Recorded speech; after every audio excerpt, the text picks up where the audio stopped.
Les invito inmediatamente que vayan conmigo en sus Biblias al libro de Mateo, el Evangelio según Mateo. Ya estuvimos leyendo hace unos minutos este capítulo 28. Este es un pasaje bien conocido de todos nosotros y me gustaría que leamos una vez más los últimos 4 versículos de este capítulo. Mateo capítulo 28, versículos 16 al 20.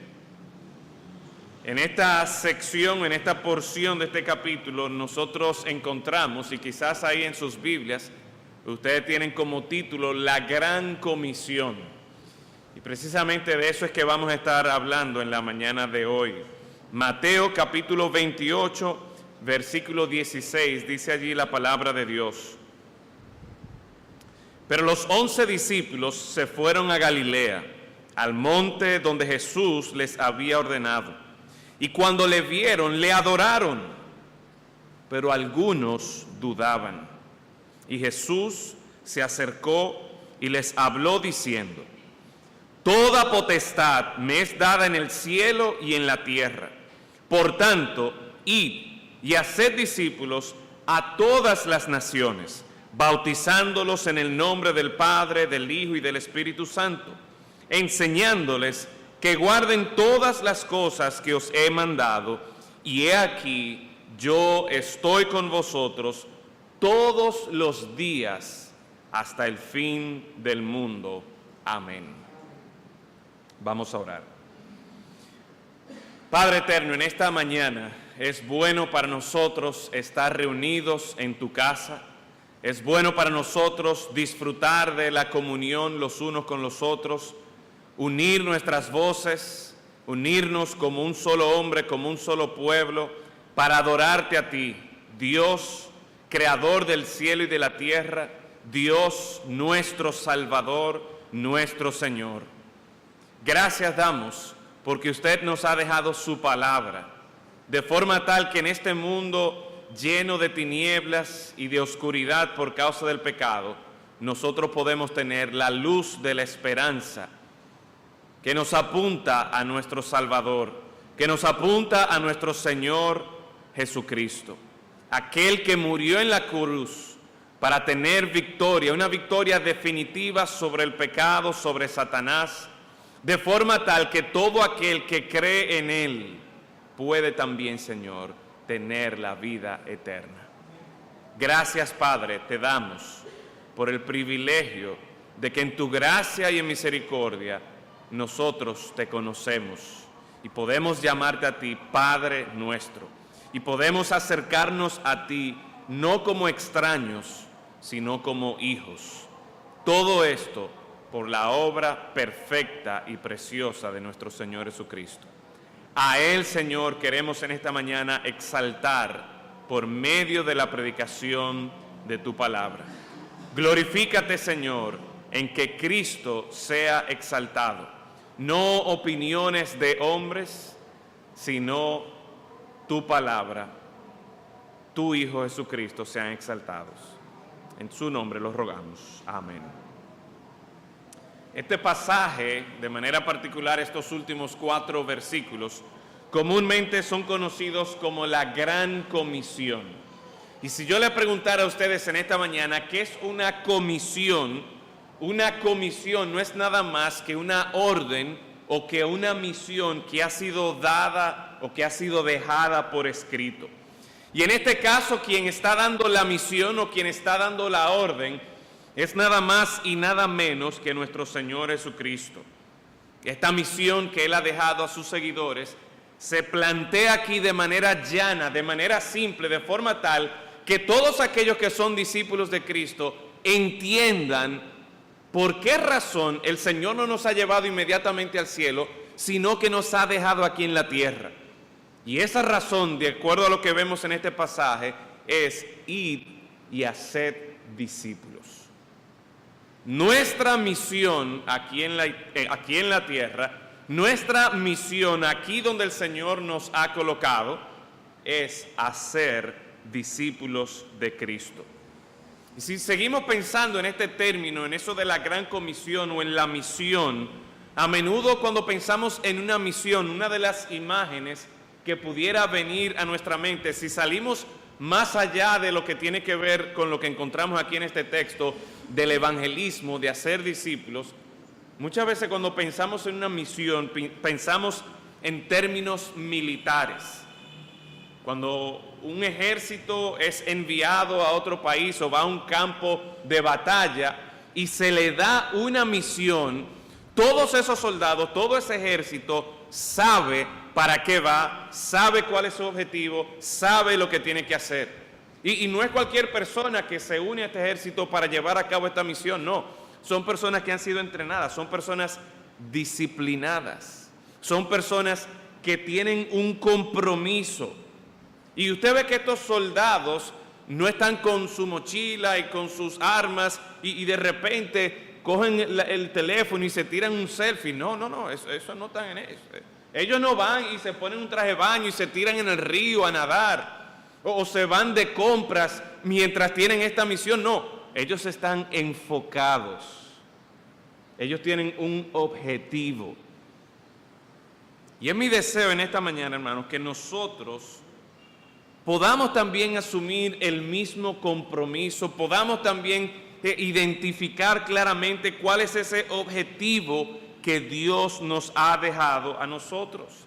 Y realmente, quizás si yo le preguntara a la mayoría de ustedes, como en muchas iglesias, si yo les pidiera que me dijeran de memoria Mateo 28, 19 y 20, es muy probable que muchos de ustedes pudieran decirlo de memoria. Por tanto, id y haced discípulos a todas las naciones, bautizándolos en el nombre del Padre, del Hijo y del Espíritu Santo. Un pasaje bien conocido. La pregunta entonces en esta mañana es: ¿por qué nosotros no tenemos el mismo enfoque, no tenemos el mismo compromiso por cumplir con nuestro objetivo como lo tienen los militares, como lo tienen los soldados?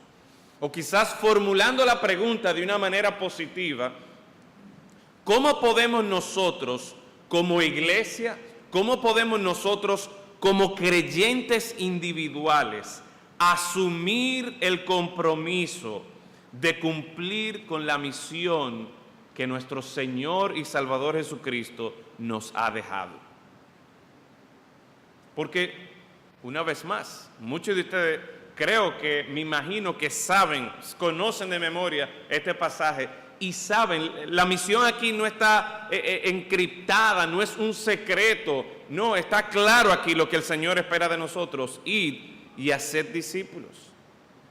Y quizás muchos de ustedes que conocen esta misión, quizás enfrentan ciertos obstáculos que por una u otra razón no están llevando a cabo la misión que nuestro Dios, que nuestro Salvador nos ha dejado. Pues en este texto, en este pasaje que hemos compartido y hemos leído en esta mañana, el Señor nos presenta 3 elementos necesarios para cumplir la misión. Y eso es lo que yo quiero que nosotros veamos partiendo del texto que hemos leído, estos 3 elementos necesarios para que tú y yo como creyentes, como discípulos de Cristo, podamos cumplir la misión que nuestro Señor nos ha dejado. El primer, y los 3 elementos son los siguientes. Número 1, tener la perspectiva correcta para asumir la misión. Número 2, la metodología correcta para cumplir la misión. Y en tercer lugar, estaremos viendo la motivación correcta para terminar la misión. Así que en primer lugar, ¿qué nos da este texto a nosotros para nosotros llevar a cabo esta misión? Lo primero que debemos apreciar es cómo este texto nos presenta a cada uno de nosotros la perspectiva correcta para cumplir la misión. Toda potestad, dice el versículo 18, el Señor Jesucristo dice: toda potestad me es dada en el cielo y en la tierra. Esas son las palabras que el Señor Jesucristo ha dicho a sus discípulos justo después que Él fue resucitado. Y yo creo que es importante que nosotros nos pongamos en las sandalias de los discípulos. ¿Qué había pasado hasta ese momento? ¿Por qué habían atravesado los discípulos hasta ese momento? En los últimos capítulos, la última sección de este Evangelio de Mateo, el Señor Jesucristo se está perfilando como el rey que el pueblo estaba esperando. Se estaba perfilando como el Mesías, el enviado de Dios para arreglar todas las cosas. Tanto así que una semana atrás, cuando Él llega a Jerusalén, la gente lo recibe y dice, Hosana. Y está reconociendo aquí como que este es nuestro rey, este es nuestro salvador. Por fin las promesas de Dios se están cumpliendo. Y es interesante cuando uno ve más atrás todavía el desarrollo del ministerio del Señor Jesucristo. A mí siempre me impresiona que las primeras multitudes que se acercaron al Señor Jesucristo no fue tanto por los milagros que Él estaba haciendo, sino, ¿ustedes saben por qué? Por la palabra que Él estaba predicando. La misma palabra que tú y yo tenemos en nuestras manos, esa predicación poderosa, con autoridad, con convicción, era lo que estaba atrayendo a las multitudes para que la gente empezara a seguir al Señor Jesucristo. Y luego el Señor Jesucristo empieza a hacer milagros y Él demuestra su autoridad, Él demuestra su poder sobre la naturaleza, sobre la creación. Él demuestra su poder sanando a los enfermos. Él demuestra su poder alimentando en una ocasión a 4,000 personas, en otra ocasión a más de 5,000 personas. Y ustedes pueden imaginarse los discípulos que estaban compartiendo con Él y que iban de un lado a otro y estaban viendo al Señor Jesucristo predicando con autoridad, estaban viendo al Señor Jesucristo haciendo todos estos milagros con poder, están viendo cómo el Señor Jesucristo es recibido como rey y de repente lo agarran, lo meten preso, lo golpean, le hacen un juicio, llegan falsos testigos.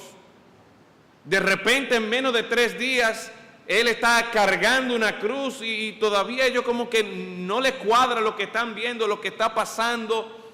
Y está allí colgado en la cruz y quizás ellos piensan, no, Él va a hacer algo. Pero Él muere. ¿Qué está pasando? ¿Cómo es posible? Por eso no nos sorprende, y vamos a hacer referencia a esto más adelante, lo que encontramos en el versículo 17. Yo no sé si ustedes habían notado eso, pero miren lo que ocurre aquí en el versículo 17. Los 11 discípulos se habían ido a Galilea, al monte donde Jesús les había ordenado, y allí cuando vieron al Señor Jesucristo, ¿cuál fue la reacción de ellos? Le adoraron. Y ahí terminó el versículo. No. ¿Qué pasó? Algunos dudaban. No debe sorprender, ¿no, verdad? Porque los discípulos habían atravesado por lo que podríamos describir como una montaña rusa, emocionalmente hablando. Están creciendo, están avanzando con el Señor Jesucristo, están viendo cómo el Señor Jesucristo es aceptado y la gente lo busca y la gente lo quiere. Sí, es verdad que habían algunos enemigos, pero aparentemente la mayoría de las personas estaba a favor de Jesús y quería a Jesús. Pero de repente es apresado, es juzgado, es crucificado y de arriba para abajo. Y después, oye, no, que Él resucitó. Pero ¿cómo que Él resucitó? Y algunos no lo creen todavía, los reportes que dan las mujeres y después cuando Pedro va y se asegura. Pero todavía aquí los 11 discípulos van a Galilea donde Jesús les había dicho, lo ven, adoran, pero algunos dudan. ¿Qué estaba pasando? En todo esto el Señor Jesucristo, ante esta inquietud, ante esta incertidumbre de los discípulos, ¿cuál es la primera palabra que sale de su boca? ¿Cuál es la palabra que Él utiliza para consolarlos? ¿Cuál es la palabra que Él utiliza para ayudarlos a que estén tranquilos? Él dice, toda potestad me es dada en el cielo y en la tierra. Toda potestad me es dada en el cielo y en la tierra. Mientras que los discípulos habían experimentado todo esto y aparentemente los enemigos del Señor Jesucristo pensaban que por fin habían aplastado al que tanto problema les había dado. Sin embargo, este texto nos demuestra que la muerte no pudo con Cristo. Él venció la muerte, Él venció el pecado, Él venció a Satanás. Y por medio de la resurrección, Jesucristo muestra su poder y su absoluta autoridad. Y en cierta forma, estas palabras de este texto, donde el Señor Jesucristo dice, toda potestad me es dada en el cielo y en la tierra, nos recuerdan lo que el profeta Daniel dice en el capítulo 7, versículos 13 y 14. Si quieren pueden ir conmigo allí para que lean en sus Biblias este texto. Si no, escuchen, dice allí el profeta Daniel, capítulo 7, versículos 13 y 14, miraba yo en la visión de la noche, y he aquí, con las nubes del cielo, venía uno como un hijo de hombre, que vino hasta el anciano de días y le hicieron acercarse delante de él. Y oiga lo que dice aquí el texto, a ver si le suena parecido a lo que el Señor Jesucristo acaba de decir. Y le fue dado. ¿Qué le fue dado? Le fue dado dominio, gloria, reino, para que todos los pueblos, naciones y lengua le sirvieran. Su dominio es eterno, que nunca pasará, y su reino uno que no será destruido. Vemos entonces cómo a lo largo de la revelación de las Escrituras está dándose este mensaje de que va a venir uno cuyo reino va a ser eterno, cuyo reino va a ser sobre toda lengua, sobre todo pueblo, sobre toda nación. Y el Señor Jesucristo está diciendo aquí, miren, yo tengo toda potestad, Dios Padre me ha dado a mí toda potestad sobre el cielo y sobre la tierra. Jesucristo se está presentando aquí como el Rey de Reyes y Señor de Señores. Ante esta incertidumbre que estaban viviendo los discípulos, qué bueno que el Señor se presenta con esta majestad, con esta autoridad. Ningún fariseo, ningún líder religioso, ningún líder político, ni siquiera el mismo Satanás es lo suficientemente poderoso para acabar con el Señor Jesucristo. Y la resurrección así lo demuestra. Y la declaración aquí del Señor Jesucristo de que toda potestad me es dada en el cielo y en la tierra, así también lo afirma. Este texto entonces nos recuerda a nosotros que Jesucristo no era simplemente un gran maestro.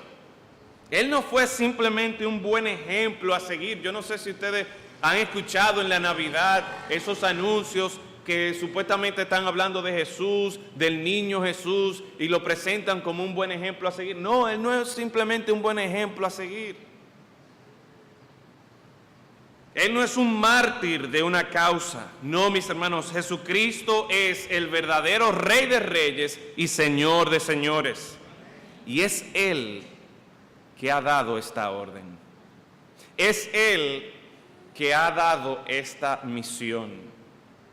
Y es importante entonces, hermanos, que nosotros empecemos a tener la perspectiva correcta para nosotros cumplir, para nosotros llevar a cabo esta misión que el Señor nos ha dejado.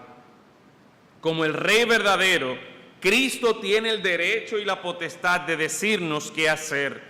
En los evangelios nosotros encontramos a Jesús decir en numerosas ocasiones que el reino de Dios se ha acercado, el reino de Dios se ha acercado. Y la razón por la que Él decía eso era porque el Rey ya estaba en medio de ellos. ¿Y saben quién era ese Rey? Jesús mismo estaba en medio de ellos. En otras palabras, lo que estaba ocurriendo en la historia de la humanidad es el desarrollo del reino de Dios, con su Rey Jesucristo llevando a cabo su plan redentor. Y dentro de esta historia es que los discípulos se encuentran aquí. Y han pasado por esta montaña rusa emocional. Y hermanos, no solamente los discípulos de ese entonces, no, también nosotros, si en realidad somos discípulos del Señor Jesucristo, también a nosotros nos corresponde tener esa perspectiva correcta para asumir la misión que nuestro Rey y Señor nos ha dado.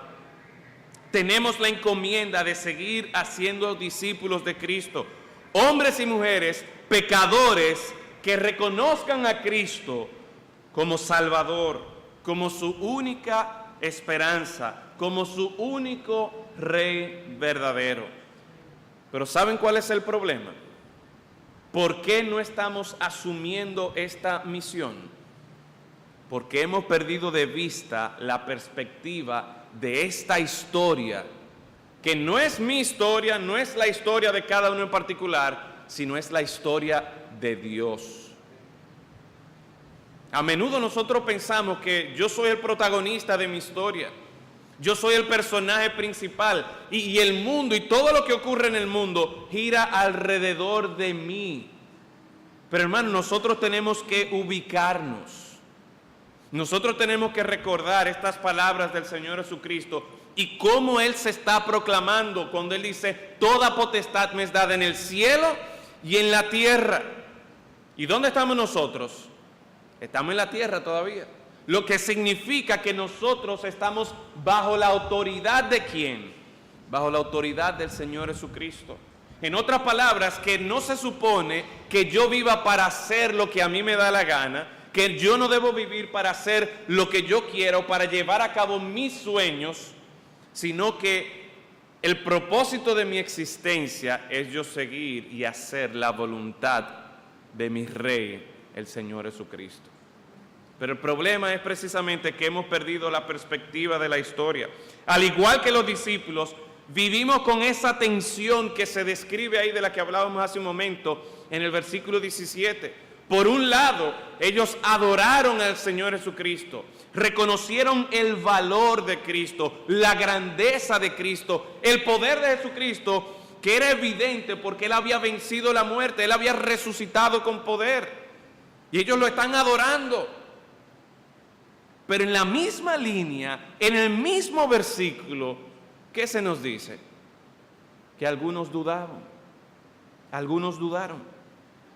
Literalmente esa palabra dudar significa, es como una tensión donde hay un lado que me está jalando para su lado, pero hay otro lado que también me está jalando. Ustedes, jóvenes, niños quizás, y cuando la mayoría de ustedes eran niños, ustedes recuerdan haber jugado ese juego de la soga, jalando la soga, ¿verdad? Pues la idea que se presenta aquí con esta palabra de dudar es que hay dos extremos que están jalando un lado para el otro. Por un lado estaba este reconocimiento de la grandeza, de la majestad, del poder de Jesucristo, pero por otro lado estaba esa inquietud, esa incertidumbre. Y hermanos, una vez más, pongámonos en las sandalias de ellos.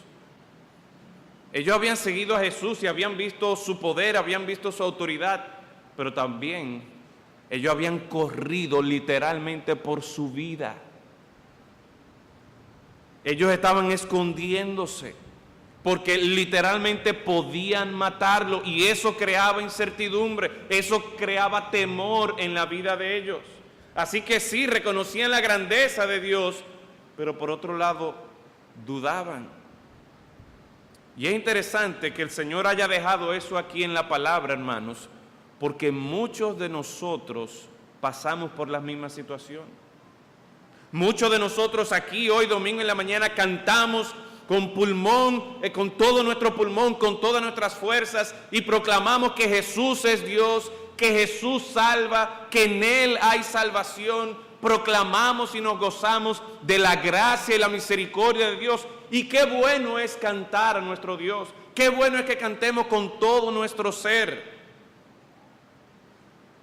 Estamos adorándolo, al igual que los discípulos. Pero ¿y mañana? En la escuela. ¿Y mañana en la universidad? ¿Y mañana en el trabajo? O quizás esta misma tarde cuando tú vayas a visitar a tu familia. Y quizás hay algunos ahí que son católicos o algunos que no quieren saber absolutamente nada de Dios. Tú vas a tener el mismo valor para reconocer el señorío de Cristo. Lo natural, y los mismos discípulos del Señor Jesucristo aquí, es que hay esa tensión, donde sí yo reconozco la grandeza de Dios, pero por otro lado yo también estoy viendo de que, óyeme, esto es difícil. Esto me puede llevar a una situación difícil, precaria para mi vida. Los mismos discípulos, estos grandes hombres, siervos del Señor, pasaron por esa situación. Y hermanos, esto debe darnos esperanza a nosotros, porque eso significa que el Señor trabaja con seres que en su momento tienen sus dudas y tienen sus luchas. Pero al igual que los discípulos, nosotros necesitamos escuchar la palabra de Dios. Nosotros tenemos que una vez más asumir esa perspectiva correcta y recordar de quién es el Rey de Reyes y el Señor de Señores. Recordarlo y cantarlo, no solamente cuando estamos aquí en la iglesia con nuestros hermanos, no, recordarlo cuando estamos en la universidad, con un profesor ateo, con compañeros de clase que son personas que lo que están viviendo es para los placeres de este mundo y que cuando se enteran o te oyen a ti hablar de Cristo, dicen, ¿y este loco? ¿Y cómo es posible que a esta altura de lo avanzado que está la sociedad humana haya gente que todavía esté creyendo en esos cuentos de hadas de que Jesús resucitó? Hay gente que piensa así.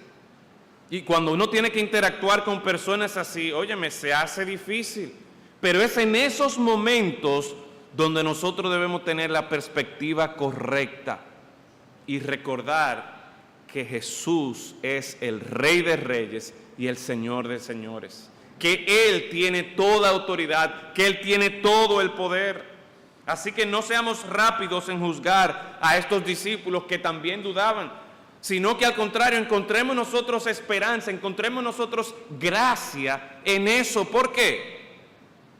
Porque si ustedes son como los discípulos, si yo soy como esos discípulos, si ustedes son como yo, vamos a enfrentar momentos donde vamos a dudar. Y lo que tenemos que hacer ahí es nosotros levantar nuestros ojos y recordar a Jesús como Rey y Señor. El momento en que dejamos de apreciar el valor, el poder del señorío de Cristo, en ese momento empezamos a tener una atención, esa misma atención que tuvieron los discípulos. Le adoramos a Él, lo seguimos a Él. ¿Vale la pena realmente seguir a Cristo? En esos momentos donde perdemos la perspectiva correcta, también puede pasar lo siguiente, no solamente que tenemos el temor, sino que en esos momentos nosotros permitimos que otras historias se conviertan más importantes que esta historia de la redención, que esta historia de la salvación que está presentando a Cristo como el Rey. Historias como, por ejemplo, la historia de mi vida, mis sueños, mis metas, que si me quiero casar, que si quiero tener este trabajo, que si quiero comprar este carro, que si quiero comprar esta casa.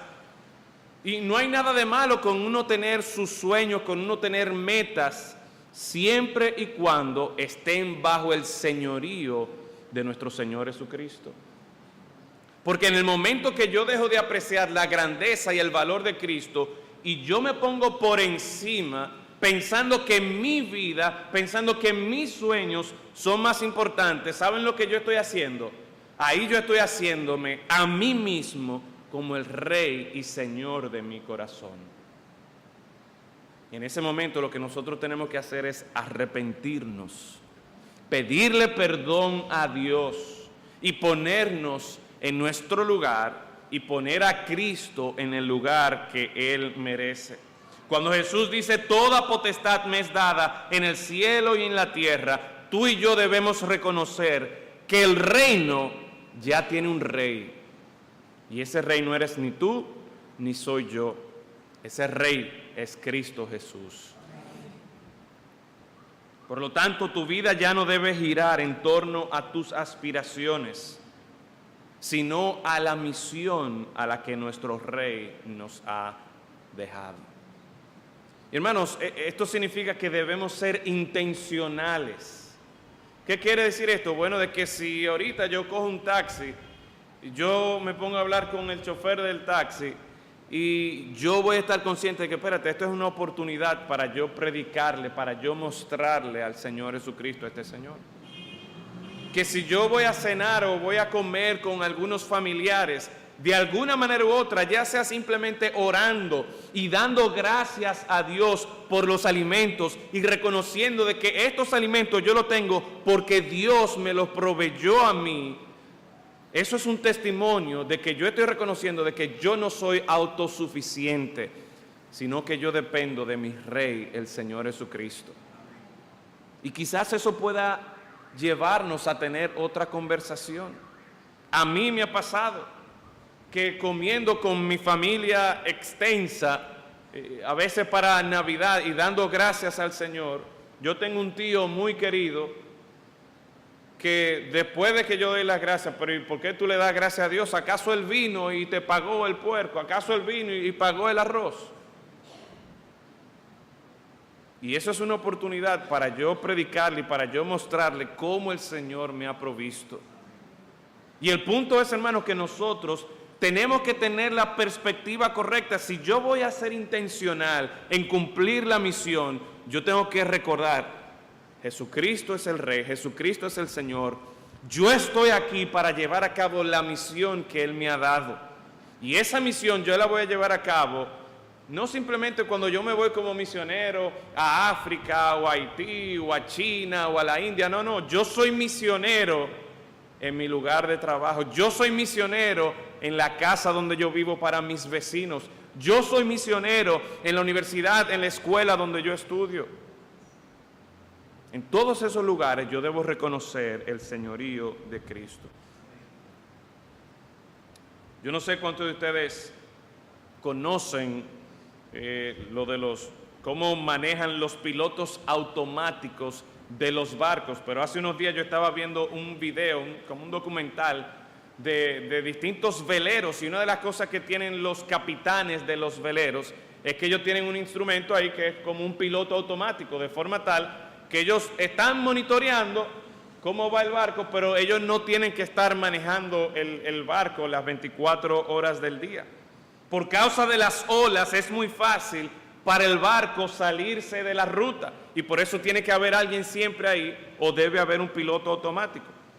Algunos barcos entonces tienen esa aplicación de un piloto automático cuya única tarea es identificar la dirección que el capitán ha trazado y corregir el rumbo que lleva el barco. Si viene una ola y lo desvía para acá, el piloto automático lo endereza. Si uno mira la pantalla del radar del barco, se va a dar cuenta de que continuamente el barco, por las olas, por el viento, se va moviendo de un lado a otro. Y si no se ajusta el rumbo, si no se ajusta la dirección para la izquierda, para la derecha, es muy fácil que el barco termine en otro lugar, que el barco se vaya a la deriva. Bueno, pues en nuestras vidas nosotros encontramos muchas olas y muchos vientos que procuran distraernos, que procuran distanciarnos de la meta que el capitán de nuestra vida nos ha trazado. Nos desviamos con carreras, nos distraemos con relaciones, perseguimos placeres de este mundo, perseguimos la fama, el renombre. Y mientras estamos enfocados en todas esas cosas, perdemos de vista el rumbo, la dirección que nuestro Dios nos ha dado. Pero hermanos, recordemos que nuestras vidas no están a la deriva, no están a la merced de los vientos, de nuestros deseos y de las corrientes de este mundo. Nuestro barco tiene un capitán y ese capitán es Cristo. Por lo tanto, el rumbo de nuestra vida no somos nosotros que lo vamos a determinar, es el Señor Jesucristo. Y a donde sea que Él nos esté llevando, allí nosotros vamos a estar cumpliendo esta misión que Él nos ha dejado. Y para eso, hermanos, para poder mantenernos en el rumbo, nosotros debemos tener esa perspectiva correcta de quién es Jesús. Él es el Rey, Él es el Señor, Él es el capitán de nuestro corazón. Y por lo tanto es su dirección que nosotros debemos seguir.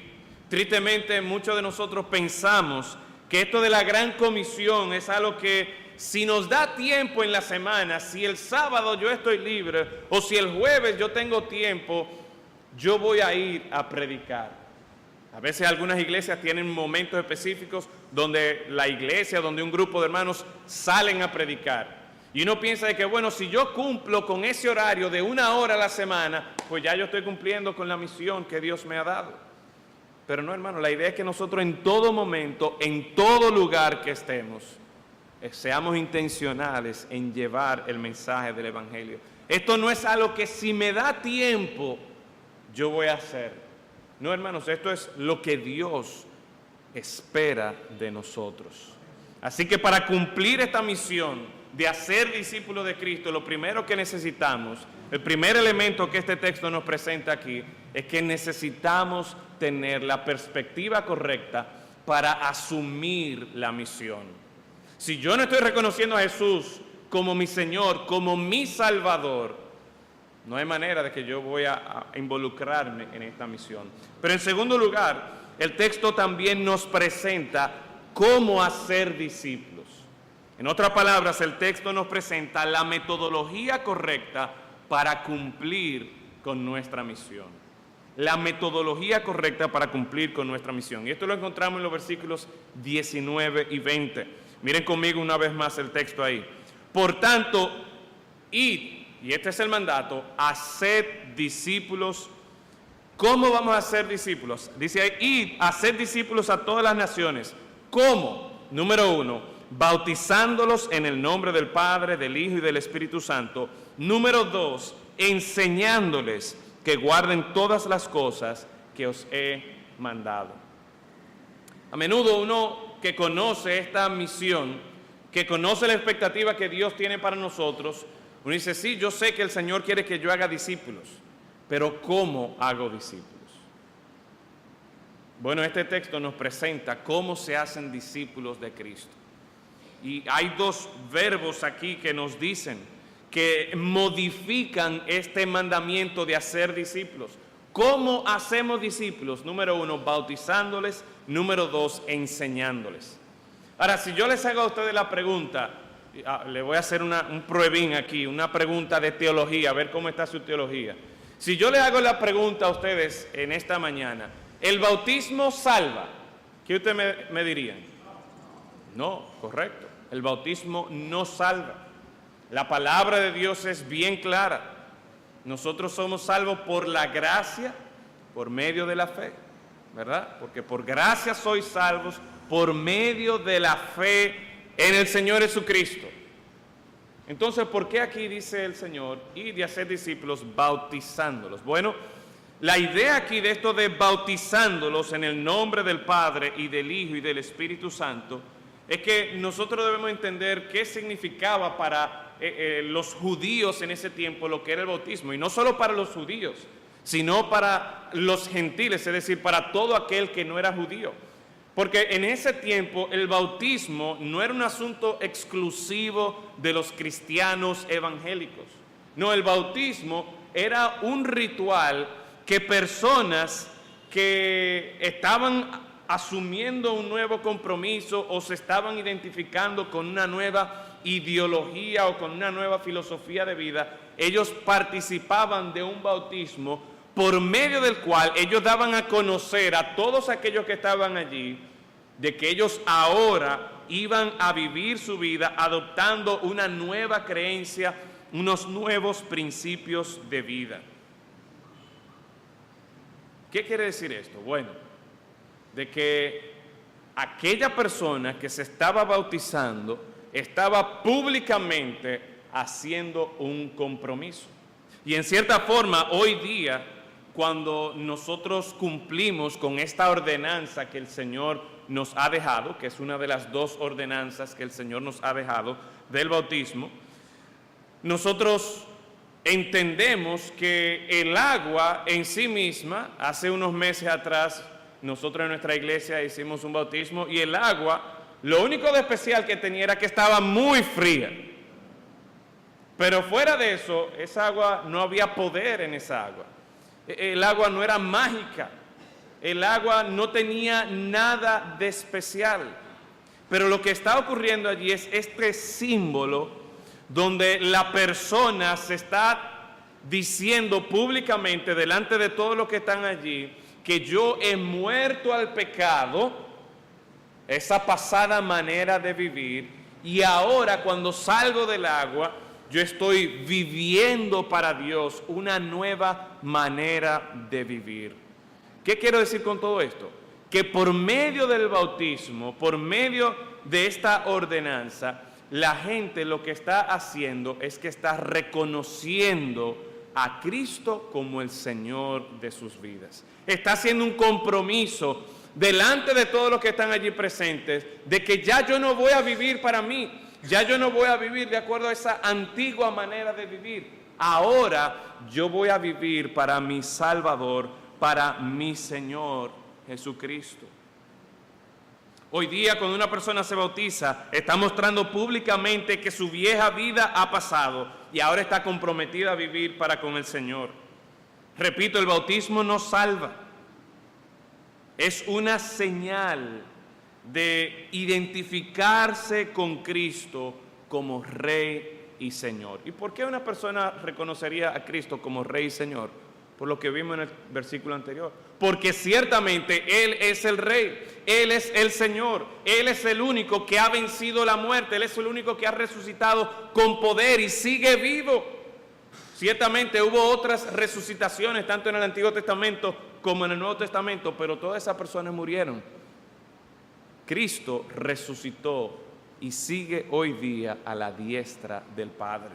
Él es la primicia de esa esperanza que nosotros tenemos, de que ya este cuerpo mortal, este cuerpo corrupto, corrompido por el pecado, va a ser transformado en gloria. Y la única razón por la que eso es posible es porque Cristo venció la muerte, Cristo venció el pecado, Cristo venció a Satanás. Y lo reconocemos a Él como nuestro Rey, lo reconocemos a Él como nuestro Señor. ¿Cómo hacemos discípulos de Cristo? Llevando a la persona a reconocer a Cristo como Señor. Podríamos decir, esa parte es el evangelismo, es el predicar ese mensaje de salvación, donde la persona reconoce sus pecados, se arrepiente de sus pecados, entiende que si siguen sus pecados, lo que le toca es la muerte eterna y que el único que puede salvarlos es Cristo. Y como dice Romanos 9:10 o 10:9, que si confesares con tu boca que Jesús es el Señor y creyeres en tu corazón que Dios le levantó de los muertos, ¿qué dice allí la palabra de Dios? Serás salvo. Entonces, parte de llevar a cabo esta misión de hacer discípulos es llevar a la gente, es llevar al pecador a reconocer a Cristo como Señor y Salvador. Pero otro aspecto de cómo hacemos discípulos de Cristo es el siguiente, es que debemos también enseñarles. Hace un tiempo yo leí una ilustración que me chocó mucho, que me sorprendió de cómo muchas veces nosotros como cristianos, las iglesias cristianas, son muy efusivas en predicar el evangelio. Y vamos los sábados por la tarde, o los martes, o los jueves por la noche, o en mi trabajo, o por mi casa, y predicamos el evangelio, y la persona hace profesión de fe, y repite una oración, y qué bueno que te convertiste, y sigue por ahí a buscar el próximo. Pero esa persona que acaba de orar, que acaba de aceptar a Cristo como Señor y Salvador, realmente ya es un discípulo de Cristo. Hemos completado con el proceso de hacerlo discípulo de Cristo. ¿De acuerdo esto no? Y la ilustración que leí de un libro recientemente es que muchas iglesias lo que están haciendo es simplemente dando a luz a niños espirituales y tirándolo a la calle, recién nacido. ¿Por qué? Porque no los estamos alimentando con la palabra de Dios. Es decir, esa misma persona que le predicó el Evangelio, o quizás otro hermano de la iglesia, no se ha enfocado, no se ha preocupado, no se ha ocupado en completar la misión. La misión no es solamente, mira, predica el Evangelio para que los inconversos reconozcan a Cristo como Señor y Salvador. No, la misión es sí, hace esto, pero también, dice el versículo 20, enseñándoles que guarden todas las cosas que os he mandado. Y quizás este es el mayor reto de nuestra misión. Porque cuando nosotros pensamos en enseñar este aspecto, a menudo nosotros tenemos la idea, cuando ustedes dicen la palabra enseñar, ¿qué le viene a la mente? Un aula, butacas, una pizarra verde o una pizarra blanca, un profesor dando una clase. Pensamos a menudo en contenido, en información. Y muchas veces llevamos eso también al proceso de discipulado, donde yo recuerdo, cuando yo era niño, y obviamente el Señor usó eso, pero ahora me doy cuenta de que el discipulado es más que eso. Yo recuerdo, no sé cuántos de ustedes están familiarizados con los libritos Fuentes de Luz. No sé si alguno... Bueno, yo recuerdo de niño haber llenado todos esos libros. Yo recuerdo que en una ocasión nos pusieron delante de la plataforma y nos tomaron una foto, cada cual con su diploma. Y básicamente el proceso de discipulado era que una persona encargada te daba el libro y te decía, mira, llena el libro, cuando tú lo termines tú me lo mandas, yo lo corrijo y si hay algo que está mal, yo hablo contigo. Y no me malentiendan, hermanos, el conocimiento es importante. Necesitamos el contenido de la palabra de Dios. Pero yo quiero que ustedes miren conmigo aquí lo que dice el texto. ¿Cómo es que vamos a cumplir con la misión? Dice, enseñándoles ¿qué? Enseñándoles teología sistemática, enseñándoles libros, enseñándoles ¿qué? Dice, enseñándoles que guarden todas las cosas que os he mandado. Ustedes ven la diferencia aquí. Una cosa es, vengan al aula, yo imparto una clase, les doy un examen, se acabó. Yo le traspasé información. Aquí me está diciendo que les enseñe a guardar. ¿Y a guardar qué? A guardar los mandamientos de Dios. En otra palabra, que yo debo enseñarlo a cómo vivir como un cristiano. Pregunta, ¿usted puede enseñar a vivir como un cristiano en un aula? Déjeme ponerlo de esta pregunta, de esta manera. ¿Cuántos de ustedes juegan pelota? ¿Pelota, béisbol? Yo creo que no tiene que ser un David Ortiz, ni tiene que ser un Pedro Martínez, no. Que usted en algún momento haya agarrado un bate y un guante. Yo creo que la mayoría de nosotros en algún momento u otro hemos jugado pelota. Ahora, si yo le dijera a usted, y de hecho hace unas semanas yo inscribí a mi hijo mayor en una liga de pelota, que es por mi casa. ¿Y qué ustedes creen que él hace en la liga? Él va con su guante, su cachucha y juega pelota. Y los entrenadores le están enseñando y le dicen ahí algunas cosas. ¿Qué pasaría si mi hijo, en vez de ir al play, va de que a un aula? Y ahí está el entrenador y le muestra, esto es el home, esto es primera, esto es segunda, esto es tercera, aquí se pone el pitcher, ahí están los files. Y es el primer día y uno dice, bueno, ok, está bien, le tienes que dar un poquito de teoría para que sepa. Pero en la siguiente semana llegamos y en vez de ir al play, que mi hijo está loquito por jugar, no, vamos al aula otra vez. Y le explican, miren, le empieza a dar historia de la pelota. Ok, yo puedo apreciar eso. Y la siguiente semana le empieza a enseñar los distintos guantes que hay. Este es un guante para pitcher, este es un guante para el catcher, este es un guante para primera. Ok, pero ¿cuándo vamos a jugar? Pasan 3, 4 meses y han estado todo el tiempo en el aula. ¿Ustedes creen que a los 4 meses mi hijo va a saber jugar pelota? ¿Que va a saber agarrar el guante? ¿Va a saber cómo se agarra el bate? No. Si lo único que él ha visto es en el aula, es muy probable que cuando él llegue al campo él no va a saber jugar, él no va a saber agarrar el bate, él no va a saber tirar la pelota. Y lo que quiero decir con esto es que uno aprende a jugar, ¿cómo? Jugando. ¿Saben qué significa eso, mis hermanos? Que si yo voy a ser discípulos, si bien es cierto, y no me malentiendan, hermanos, necesitamos, la palabra de Dios nos dice que necesitamos el conocimiento, necesitamos la palabra de Dios. Pero lo que quiero enfatizar aquí es que hacer discípulos no es simplemente transferir conocimiento.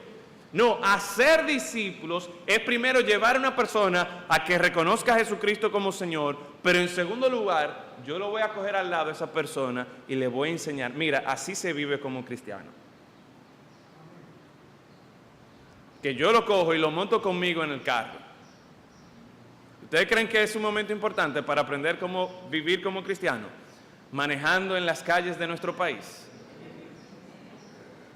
Que se aparece un chofer que es más inteligente que todo, porque siempre hay un chofer que es más inteligente que uno que tiene 5 minutos haciendo fila para doblar a la izquierda. De repente viene uno que se le ocurrió algo genial. Y es que no hay que hacer fila para doblar, él simplemente se mete. Y yo tengo 5 minutos esperando. ¿Cómo yo respondo en esa situación? ¿Qué palabras salen de mi boca? Y mi discípulo ahí viendo, a ver, vamos a ver si es verdad que esto funciona. Que yo me lo lleve a mi casa y mis hijos, ustedes lo vieron ahí, ellos han nacido en un hogar cristiano y uno diría, ay, son unos angelitos.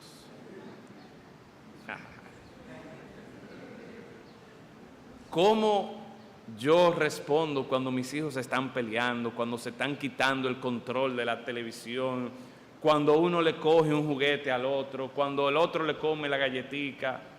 ¿Qué yo les enseño? ¿Cómo yo les hablo? Y hermanos, siendo honesto, yo necesito de la gracia de Dios.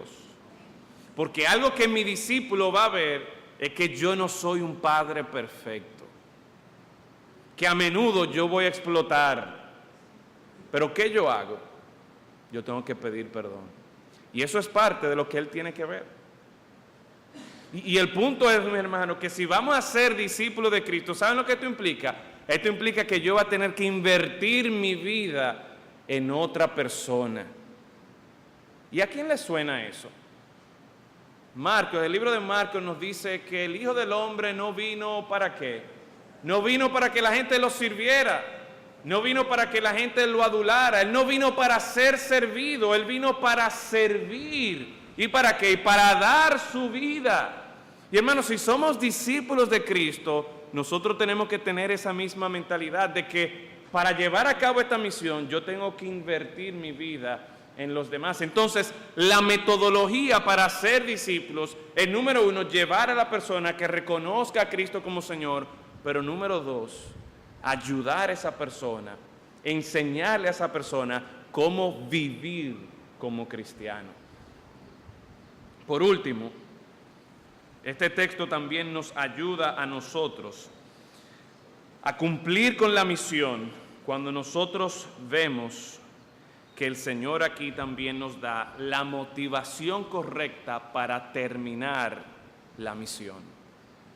Miren lo que nos dice el versículo 20, enseñándoles que guarden todas las cosas que os he mandado, y he aquí, yo estoy con vosotros todos los días hasta el fin del mundo. Amén. Hermanos, hasta ahora esta misión no es fácil, porque por un lado vimos en el primer punto que ya yo no voy a vivir para mí, sino que ahora yo voy a vivir para Dios. Ya yo no voy a seguir mis sueños, ya yo no voy a seguir mis metas, sino que ahora mi meta es llevar a cabo la misión de hacer discípulos. Y yo puedo hacer esto porque reconozco a Cristo como Rey. Pero en segundo lugar, veo que esto de hacer discípulos no es tan sencillo como entregarle un folleto a una persona, no. Es llevarle a esa persona a entender su necesidad de arrepentirse de sus pecados y reconocer a Cristo como Señor. Pero no termina ahí, sino es que yo voy a invertir mi tiempo, voy a invertir mi vida en esa persona para enseñarlo a cómo esa persona va a vivir como discípulo de Cristo. Y eso no es fácil.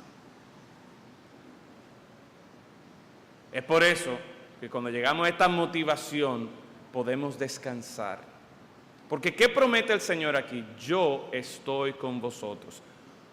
¿Cuándo ustedes han escuchado esa frase? Yo estoy contigo, yo estoy con vosotros. Si ustedes recuerdan y hacen un repaso rápido en el Antiguo Testamento, cada uno de los siervos del Señor, Moisés, José, Josué, los profetas Isaías, Ezequiel, Jeremías, el Señor no le prometía, mira, tú vas a ser exitoso en tu ministerio, en el sentido de que mucha gente te va a hacer caso. No, de hecho a Isaías y Jeremías le dijo lo contrario, mira, tú le vas a predicar a esta gente, pero esta gente tiene un corazón duro. La misión que yo te estoy dando es difícil, pero no temas. ¿Por qué? Porque yo estoy contigo.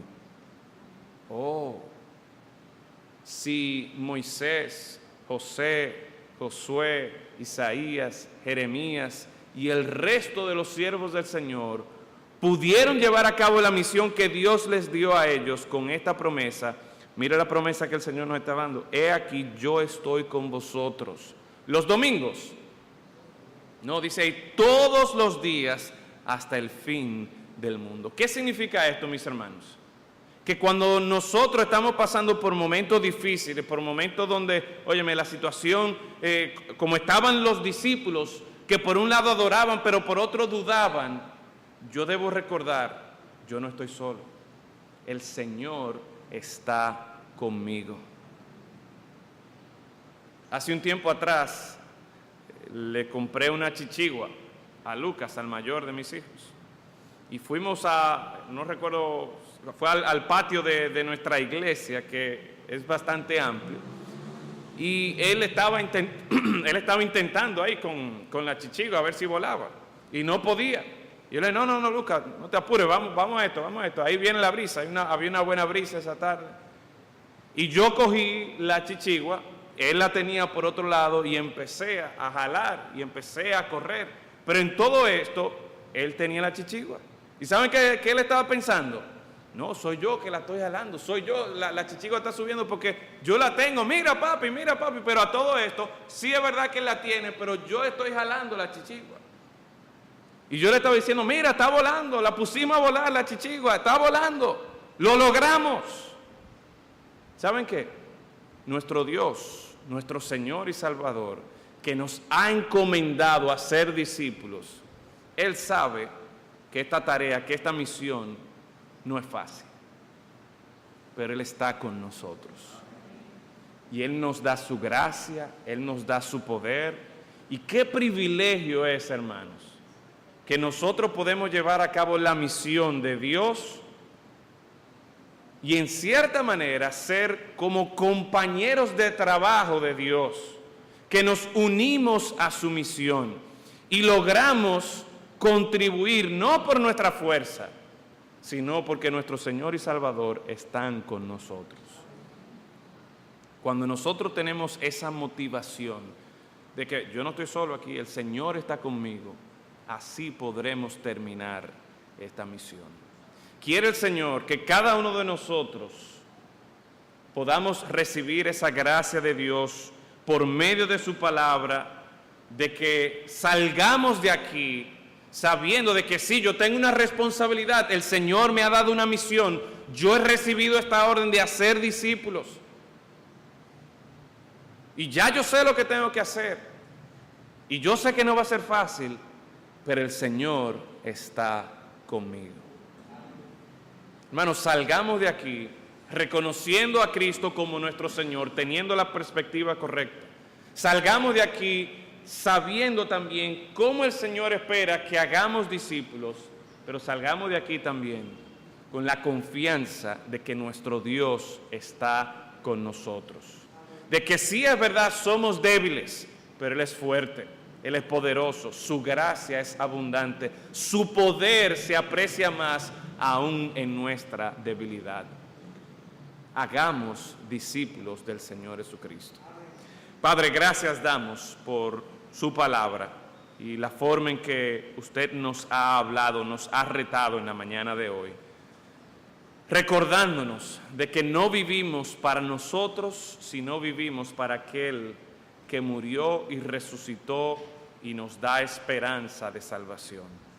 Señor, permite que cada uno de nosotros salgamos de aquí con esa confianza de que usted está con nosotros, entendiendo el compromiso que hemos asumido al ser discípulos suyos, y que tengamos gracia suya, Señor, para hacer su obra de acuerdo a su voluntad.